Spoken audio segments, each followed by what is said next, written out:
Welcome to the टार education friends. Target allrounder के टार एजुकेशन में मैं प्रकाश कुमार आप सभी का स्वागत करता हूं। दोस्तों, आज है 6 जनवरी 2022। देखेंगे अब तक के सभी महत्वपूर्ण करंट अफेयर्स जो आपके आगामी सभी परीक्षाओं के लिए अति महत्वपूर्ण होंगे। साथ में देखेंगे ये सभी एक्स्ट्रा फैक्ट्स जो आपको औरों से आगे रखेगा। इस क्लास का PDF आप टार एजुकेशन के इन सभी सोशल मीडिया प्लेटफॉर्म्स और टार एजुकेशन का वेबसाइट से डाउनलोड कर सकते हैं। सभी का लिंक नीचे डिस्क्रिप्शन बॉक्स में दिया हुआ है। वेबसाइट पर अन्य बहुत कुछ आपको मिलेंगे, वहां से PDF और अन्य मटेरियल के लिए जरूर विजिट करें। ये क्लास हिंदी इंग्लिश दोनों में है, ऑप्शंस भी हिंदी इंग्लिश दोनों में है। आपसे आग्रह है कि क्लास अंत तक अटेंड करें, तभी आपको इस क्लास का महत्व पता चलेगा। और यदि क्लास परीक्षा उपयोगी लगे तो प्लीज़ वीडियो को लाइक कर दें, ज़्यादा से ज़्यादा शेयर करके टार एजुकेशन का सहयोग करें। और चैनल पर आप नए हैं तो या चैनल को अब तक सब्सक्राइब नहीं किए हैं तो अभी सब्सक्राइब बटन दबा दें और बेल आइकन भी दबा दें। और पहले से सब्सक्राइब कर लिए हैं तो आपका बहुत बहुत धन्यवाद। बस लाइक और शेयर करते रहिए। तो चलिए बिना देर किए शुरू करते हैं आज का क्लास। पहला प्रश्न है, which country has been given the chairmanship of G7 summit 2022 recently? हाल ही में G7 शिखर सम्मेलन 2022 की अध्यक्षता किस देश को दिया गया है? अर्थात G7 शिखर सम्मेलन 2022 कहाँ किया जाएगा? तो ये इसका सही जवाब है जर्मनी। जर्मनी के द्वारा 26 से 28 जून 2022 को जर्मनी का एक जगह है बावेरियन आल्प्स, यहीं पे G7 शिखर सम्मेलन 2022 का आयोजन किया जाएगा। और G7 क्या है? 7 शक्तिशाली। ये G7 का मतलब ही होता है ग्रुप ऑफ 7। तो ये 7 शक्तिशाली राष्ट्रों का एक संगठन है जिसमें कौन कौन से देश आते हैं? तो USA आता है, Canada, Japan, France, United kingdom, Italy और जर्मनी। ये सभी 7 राष्ट्र हैं, ग्रुप ऑफ 7 अर्थात G7 के सदस्य हैं। जर्मनी में होगा ये G7 शिखर सम्मेलन 2022। तो जर्मनी के बारे में देखिए, राजधानी इसका बर्लिन है, करेंसी यहाँ पे मुद्रा चलता है यूरो, और यहाँ पे चांसलर एंजेला मार्केल है। लेकिन इसके बाद एंजेला मार्केल के बाद कल ही मैंने क्लास में और पिछले क्लास में भी बताया था, नए चांसलर का घोषणा हो गया है वहाँ पे। उम्मीद करता हूँ आपको याद होगा। चलिए इसका जवाब कमेंट में, याद है तो बिल्कुल ईमानदारी से दीजिए, नहीं याद है तो तुरंत अभी सर्च कीजिए टार एजुकेशन पर या गूगल पर और कमेंट कीजिए, क्योंकि कमेंट करने से पहले आप जब इसका जवाब ढूंढते हैं, ये ढूंढा हुआ जवाब आपको हमेशा के लिए एटलीस्ट एग्जाम तक के लिए तो याद हो ही जाता है। तो इस तरह के जब प्रश्न पूछा जाए तो जरूर इसको प्रयास कीजिए आप जवाब देने का। याद है तो, और नहीं है तो सर्च कीजिए, वो आपको हमेशा के लिए याद हो जाएगा। चलिए अगला और बाकी ऑप्शंस देखते हैं। ऑप्शंस में ध्यान से सुनिएगा, बहुत कुछ मिलेगा आपको। इंडिया ये न्यूज़ में क्यों है? क्योंकि ये प्रश्न है वेन्यू से संबंधित, तो ये ऑप्शंस भी जो भी मैं रखा हूँ वो वेन्यू से ही संबंधित है, ताकि आपको इससे रिलेटेड वो भी हाल फिलहाल के करंट अफेयर आधारित प्रश्न का रिवीजन हो जाए। तो इंडिया क्यों न्यूज में है? तो हाल ही में UNSC की आतंकवाद रोधी समिति की अध्यक्षता किस देश के द्वारा किया जाएगा? तो ये इंडिया के द्वारा किया जाएगा। 10 वर्षों बाद लगभग ये भारत को इसका चेयरमैनशिप मिला है। UNSC United nation security council की आतंकवाद रोधी समिति की अध्यक्षता अपना देश भारत के द्वारा किया जाएगा। 10 वर्ष बाद ये अध्यक्षता मिला है, याद रखेंगे। इटली क्यों न्यूज में है? तो हाल ही में G20 शिखर सम्मेलन का आयोजन कहाँ किया गया था? इटली के रोम में किया गया था, और इसमें भारत की तरफ से प्रतिनिधित्व अपने प्राइम मिनिस्टर नरेंद्र मोदी के द्वारा किया गया था। ये सब याद रखेंगे। G20 भी वही है G7 की तरह, जैसे मैंने बताया ग्रुप ऑफ 20, 20 शक्तिशाली राष्ट्रों का ये एक मंच है G20 शिखर सम्मेलन। और ये जो है G20 दुनिया की प्रमुख अर्थव्यवस्थाओं को एक साथ लाने का काम करता है। और इस एक और 2 फैक्ट इसमें जान लीजिए कि G20 जो के सदस्य हैं, विश्व के टोटल GDP का 80% और वैश्विक व्यापार का लगभग 75% जो है, और विश्व का 60% आबादी इस G20 में ही समझिए कि शामिल है। ये सभी डेटा एक्स्ट्रा आप याद रख सकते हैं। फिलहाल G20 शिखर सम्मेलन इटली के रोम में हुआ है। अगला है ब्रुनेई। ये न्यूज में क्यों रहा है? तो हाल ही में 38वां 38th आसियान शिखर सम्मेलन 2021 कहाँ हुआ है? तो ये ब्रुनेई में ही किया गया है। इसमें भी अपने prime minister Shri Narendra Modi attend किए थे वर्चुअली तरीके से। तो देखिए पहले प्रश्न से आपको इतने सारे फैक्ट्स और ये ऑप्शंस, वो भी प्रश्न से रिलेटेड, वो भी करंट से रिलेटेड आपको मैंने दिया। उम्मीद करता हूँ ये आपको पसंद आई होंगी, परीक्षा उपयोगी लगी होंगी। यदि हाँ तो प्लीज़ अभी लाइक एंड कुछ सेकेंड्स रोक कर शेयर जरूर कर दीजिए, या क्लास के अंत में शेयर कर दीजिएगा। और सब्सक्राइब नहीं किए हैं, पहली बार आए हैं टार एजुकेशन पे, तो सब्सक्राइब जरूर कर लीजिएगा। चलिए अगला प्रश्न देखते हैं। हाल ही में आरबीआई के द्वारा किस पेमेंट्स बैंक को अनुसूचित बैंक की मान्यता दिया गया है? इसका सही जवाब है एयरटेल पेमेंट्स बैंक को। भारतीय रिजर्व बैंक का जो आरबीआई एक्ट 1934 की दूसरी अनुसूची है, उसमें एयरटेल पेमेंट बैंक को अनुसूचित बैंक की मान्यता दे दी गई है आरबीआई के द्वारा। और आरबीआई के बारे में देख लेते हैं और एयरटेल पेमेंट बैंक के बारे में, उससे रिलेटेड न्यूज। तो उसके बारे में, एयरटेल पेमेंट्स बैंक के बारे में देखिए, यहाँ पे ऐसा होगा। एयरटेल पेमेंट्स बैंक का स्थापना 2017 में, इसका मुख्यालय न्यू दिल्ली है। एमडी एंड सीईओ अनुव्रत विश्वास हैं। रिजर्व बैंक के बारे में देखिए, RBI reserve bank of India, इसका मुख्यालय मुंबई में है। स्थापना 1 अप्रैल 1935 में।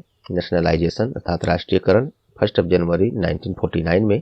और इसके गवर्नर शक्तिकांत दास हैं, और ये 25वें क्रम के गवर्नर हैं आरबीआई में। और इनका कार्यकाल भी हाल ही में बढ़ाया गया है, पुनः इनको गवर्नर बनाया गया है। चलिए, आरबीआई में 4 डिप्यूटी गवर्नर होते हैं, उप गवर्नर होते हैं। कौन कौन है? महेश कुमार जैन, माइकल देवव्रत पात्रा, एम राजेश्वर राव और टी रवि शंकर। चलिए बाकी ऑप्शंस देखते हैं, यहाँ से आपको बहुत कुछ मिलेगा। फिर पेटीएम पेमेंट्स बैंक, यहाँ भी ऐसा होगा। पेटीएम पेमेंट्स बैंक ये न्यूज में क्यों रहा है? तो इसको भी हाल ही में जो चीज़ ये payment bank, Airtel payment bank को मिला है, वही चीज़ इसे भी मिला है। अनुसूचित बैंक का दर्जा इसको भी मिल गया है, तो इसलिए इसको भी याद रख सकते हैं। बिल्कुल हूबहू जो चीज़ मैंने ये सब बताया, यही चीज़ पेटीएम पेमेंट बैंक के साथ भी हुआ है। इसको भी अनुसूचित बैंक के रूप में कार्य करने की स्वीकृति आरबीआई ने दे दिया है। आरबीएल बैंक क्यों न्यूज में रहा है? तो आरबीएल बैंक को हाल ही में आरबीआई ने डायरेक्ट टैक्स, जिसे हिंदी में प्रत्यक्ष कहते हैं, डायरेक्ट टैक्स कलेक्ट करने का, एकत्र करने का अनुमति उसके लिए अधिकृत किया है आरबीआई ने। किस बैंक को? तो आरबीएल बैंक को डायरेक्ट टैक्स अर्थात प्रत्यक्ष कर एकत्रित करने की स्वीकृति आरबीएल बैंक को दिया है आरबीआई ने, इसलिए न्यूज में है। और सीबीएस बैंक ये क्यों न्यूज में रहा है? तो हाल ही में इस बैंक को, सीबीएस बैंक को एजेंसी बैंक के रूप में मान्यता दिया है आरबीआई ने। इससे क्या होगा? एजेंसी बैंक की मान्यता मिलने से अब ये जो बैंक है सरकारी कार्यों में, राज्य का, सेंट्रल गवर्नमेंट का, इन सभी के कार्यों का ये को संभाल सकता है। अन्यथा इस तरह से जब तक ये स्वीकृति नहीं रहता है, तो राज्य और सेंट्रल गवर्नमेंट का कोई भी सरकारी वर्क होता है, बैंकिंग, फिनेंशियल, तो वो ये सब बैंक नहीं करते हैं, उनको अनुमति नहीं रहता है, नहीं संभालते हैं। लेकिन अब एजेंसी बैंक का दर्जा मिलने से ये सभी सरकारी कार्यों को ये संभाल सकता है, ट्रांजैक्शंस जो भी हो। तो ये सभी रहे इस दूसरे प्रश्न से आपको एक्स्ट्रा फैक्ट्स ऑप्शन से। चलिए तीसरा प्रश्न देखते हैं। हाल ही में अनाथ बच्चों की मां के नाम से प्रसिद्ध जाने माने सामाजिक कार्यकर्ता का निधन हो गया है, उनका नाम क्या है? तो इस सही जवाब है सिंधु ताई सपकाल। सिंधु ताई सपकाल का हाल ही में निधन हो गया है।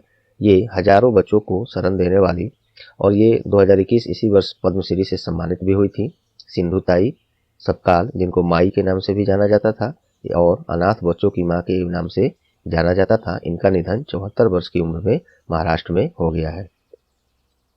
चलिए बाकी ऑप्शंस देखते हैं। शारदा मेनन, चूंकि ये प्रश्न ऑबिचुअरी से है, निधन से है, तो ऑप्शंस भी आपको हाल फिलहाल के न्यूज से मिलेंगे। इन सभी का भी कहीं ना कहीं देहांत कभी हो गया है।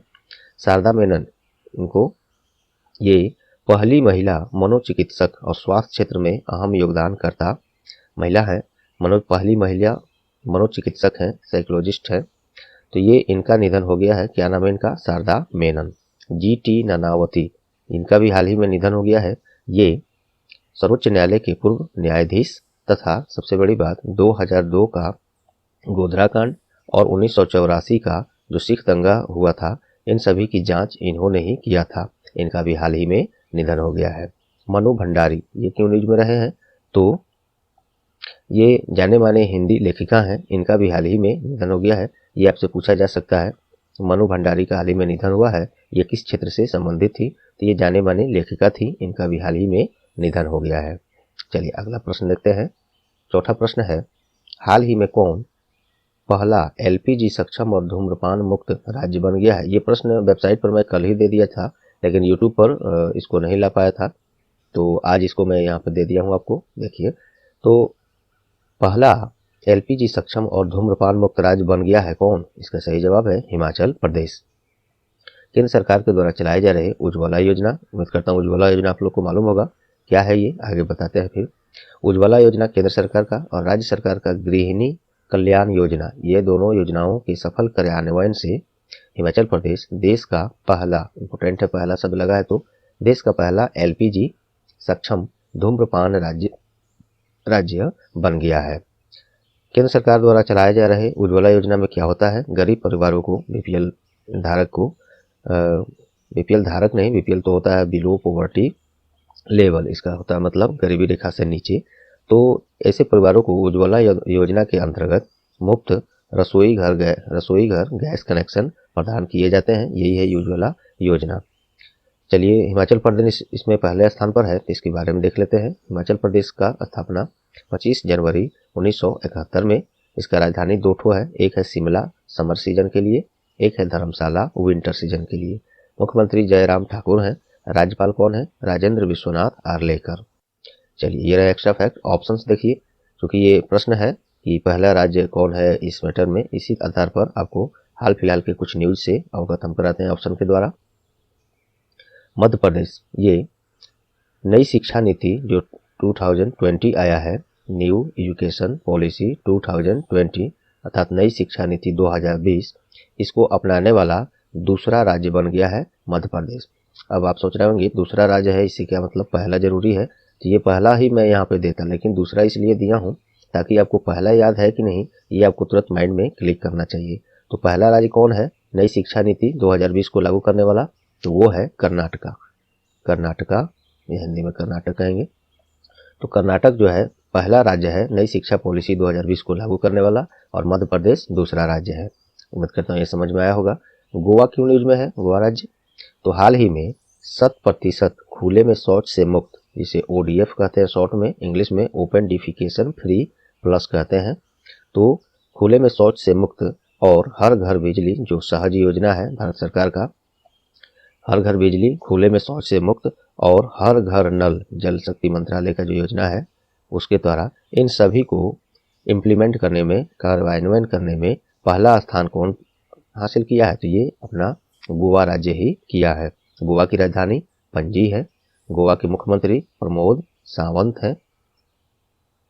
और गोवा के राज्यपाल कौन है? चलिए आप कमेंट में इसको तुरंत बताइए। चलिए अगला हिमाचल प्रदेश देखते हैं, ये क्यों न्यूज में रहा है।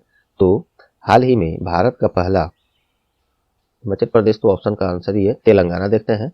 हाल ही में भारत का पहला स्मार्टफोन आधारित ई वोटिंग समाधान किस राज्य ने लॉन्च किया है? भारत का पहला स्मार्टफोन आधारित ई वोटिंग समाधान किस राज्य ने लॉन्च किया है? तेलंगाना।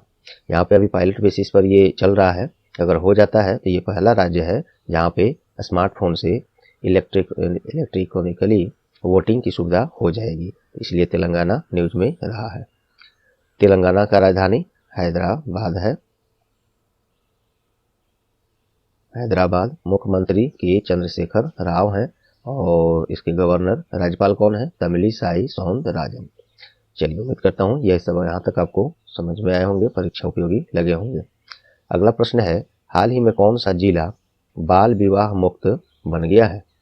कौन सा जिला बाल विवाह मुक्त जिला बन गया है? तो इसका सही जवाब है गंजम। गंजम किस राज्य का जिला है? ये उड़ीसा राज्य का जिला है। गंजम जिला बाल विवाह मुक्त जिला बन गया है। उड़ीसा राज्य का गंजम जिला प्रशासन और यूनिसेफ की सहायता से चलाए जा रहे निर्भया कढ़ी, ये एक योजना है वहाँ का, निर्भया कढ़ी कार्यक्रम का सहयोग से ये जिला जो है बाल विवाह मुक्त जिला बन गया है। तो ये आप याद रखेंगे। चलिए उड़ीसा और यूनिसेफ की बात हुई है तो इसके बारे में देख लेते हैं। उड़ीसा राज्य का राजधानी भुवनेश्वर है।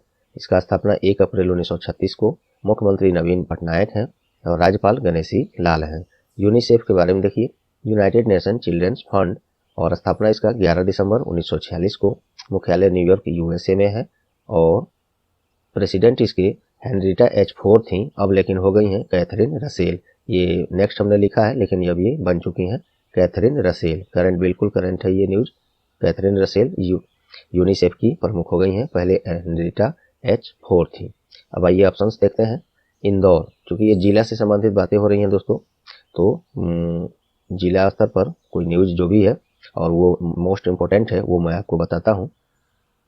हाल ही में 100% योग्य आबादी को कोविड-19 वैक्सीन की पहली खुराक देने वाला भारत का पहला जिला कौन बना है? ये इंदौर ही बना है। इंदौर से एक चीज़ और आपको याद होना चाहिए, लगातार 5वीं बार 5th टाइम्स स्वच्छ भारत अभियान के तहत सबसे स्वच्छ शहर कौन बना है? तो ये भी इंदौर ही बना है। कोविड-19 का 100% पहला वैक्सीनेशन टीकाकरण जो है योग्य जनसंख्या का करने वाला भी इंदौर ही है। ये सब आप याद रखेंगे। वाराणसी क्यों न्यूज में रहा है? अच्छा चलिए, इससे ये जो 100% कोविड-19 वैक्सीनेशन करने वाला पहला जिला इंदौर है, तो कोविड-19 से ऐसे ही तरह के 1-2 पॉइंट्स और आपको बता देता हूँ जो आपको खोजना पड़ेगा। चलिए, 100%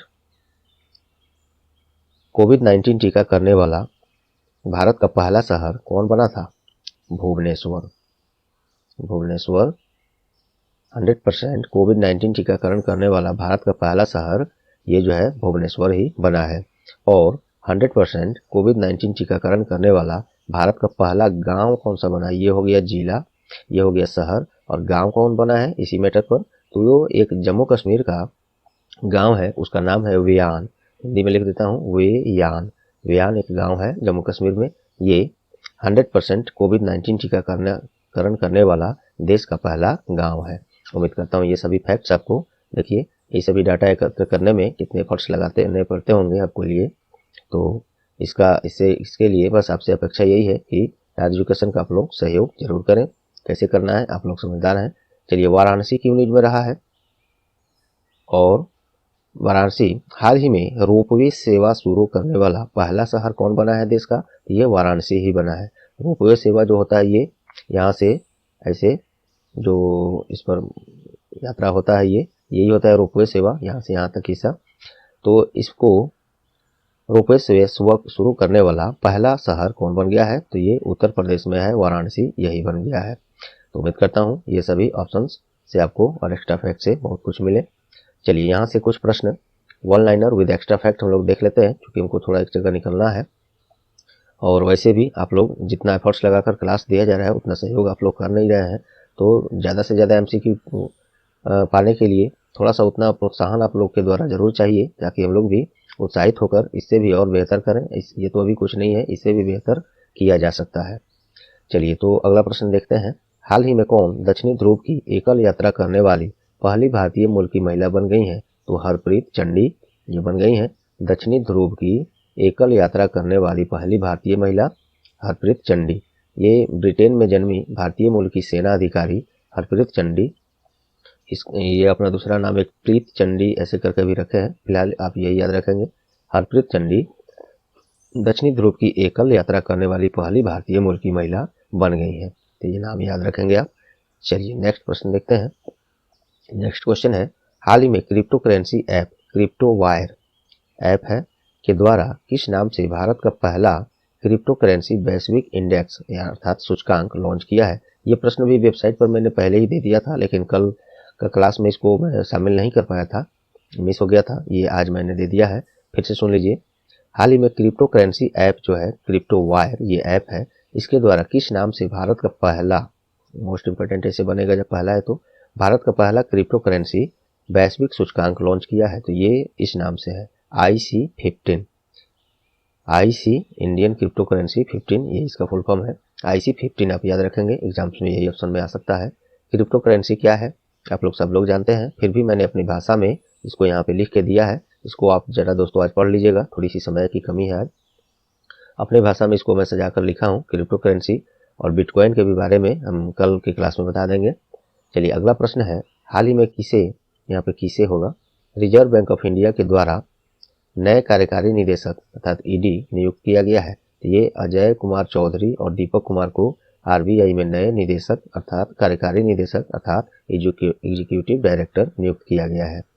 आरबीआई के बारे में ऊपर एक प्रश्न में हम लोग चर्चा कर चुके हैं, हूबहू यही डाटा, तो आप इसको पॉज करके फिर से पढ़ सकते हैं, स्क्रीनशॉट लेना हो तो ले लीजिए। नेक्स्ट है, हाल ही में किसे जल शक्ति मंत्रालय का सचिव नियुक्त किया गया है। कल के न्यूज में से बहुत कम ही ऐसे प्रश्न बन पाए थे दोस्तों, मेन आपके एग्जाम पॉइंट्स ऑफ व्यू से कैसे क्वेश्चन, तो एक दो क्वेश्चन मैं पिछले क्लास का रिपीट कर दिया हूँ जो मोस्ट इम्पोर्टेंट है। तो यहाँ से देखिए, हाल ही में किसे, ये चूंकि ये क्लास कल ही मैंने करा चुका है ये प्रश्न को, किसे जल शक्ति मंत्रालय का सचिव नियुक्त किया गया है। तो ये बेनी महाजन को जल शक्ति मंत्रालय का सचिव नियुक्त किया गया है। आपको ज़्यादा फायदा यहाँ से होगा, देखिए इसको मैं बताता हूँ। ये तो हो गया, और जल शक्ति मंत्रालय का सचिव बनी है बेनी महाजन। जल शक्ति मंत्री कौन है अभी, केंद्रीय जल शक्ति मंत्री श्री गजेंद्र सिंह शेखावत हैं।